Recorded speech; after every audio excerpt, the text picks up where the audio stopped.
Cette attaque djihadiste au Burkina Faso qui a fait samedi des centaines de victimes, principalement civiles, dans la région du centre-nord du pays. L'Union européenne a condamné une attaque terroriste à Barça-Logo. Un collectif de proches des victimes accuse l'armée d'avoir forcé les habitants à sortir de la ville, les exposant à une attaque d'un groupe djihadiste affilié à Al-Qaïda. On en parle avec notre invitée Niagalé Bagayoko, présidente du Centre de recherche African Security Sector Network. Bonsoir Niagalé. Merci d'être avec nous ce soir. Bonsoir. Bon, tout d'abord, quelles sont les informations? Parce que, d'après ce qu'on comprend, les autorités burkinabées n'ont pas vraiment fait de bilan officiel. Non, absolument. Donc, on a essentiellement des informations par le biais des réseaux sociaux ou des contacts qu'on peut avoir dans le pays. Ce qui semble s'être passé, c'est qu'à la demande des autorités, les civils de cette ville, de ce village, ont été mobilisés afin de creuser des tranchées pour précisément les protéger. Et c'est dans ce cadre-là qu'elles ont subi une attaque du JNIM, donc du groupe de soutien à l'islam et aux musulmans, en effet affilié à Al-Qaïda, qui a perpétré un véritable massacre. Et c'est pour cela que les populations se font entendre aujourd'hui pour indiquer qu'elles ne veulent pas être prises en étau de cette façon-là entre les requêtes des autorités actuelles et les menaces qui se matérialisent de manière tragique de la part des groupes djihadistes. Les djihadistes progressent-ils au Burkina Faso et plus largement au Sahel ? Oui, malheureusement, ils progressent à la fois au Burkina Faso et au Sahel en général. La question est de se rendre compte qu'il y a différents groupes présents dans la région. Là, le groupe dont il est question, comme vous l'avez indiqué, est affilié à Al-Qaïda. C'est un groupe qui s'étend essentiellement dans le nord ou dans l'ouest du Burkina Faso, alors que dans l'est, ce sont plutôt des combattants affiliés à l'État islamique Sahel. Et plus largement, dans la région, on s'aperçoit que ce fameux JNIM, donc affilié à Al-Qaïda, progresse dans des zones où il n'était pas présent jusqu'ici, notamment dans ce qu'on commence à appeler la deuxième zone des trois frontières, la première étant celle qu'on connaît bien, située entre le Mali, le Burkina et le Niger.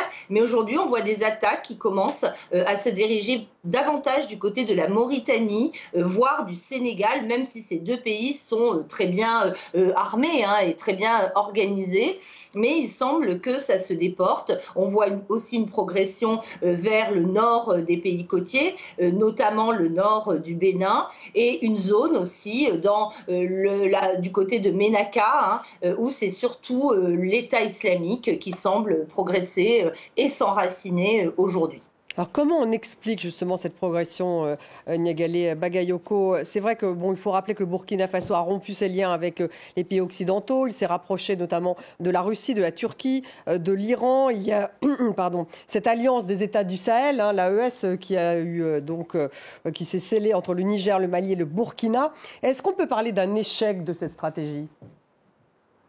Mais on continue à se rendre compte que l'approche essentiellement militarisée, qui consiste à répondre à ces groupes djihadistes, est extrêmement limitée en termes de résultats, quels que soient les acteurs qui y recourent. Il y a eu beaucoup de critiques à l'époque de l'intervention française, on s'en souvient, parce qu'on estimait que l'instrument militaire était trop placé au centre de la réaction face à ces groupes.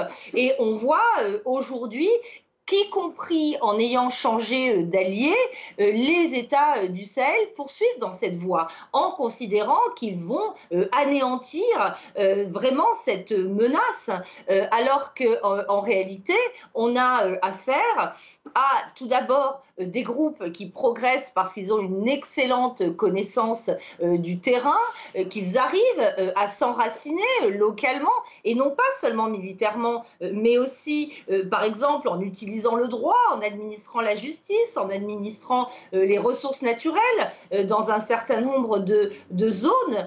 On voit aussi à quel point le recours de plus en plus fréquent aux drones cause des désastres en termes de victimes collatérales. On l'a encore vu au Mali il y a quelques jours, où il semble que le Burkina Faso a été mobilisé justement en renfort de l'armée malienne et de ses supplétifs russes dans le cadre de cette fameuse alliance de l'AES. Il y a eu un grand nombre de morts et de blessés, notamment des enfants.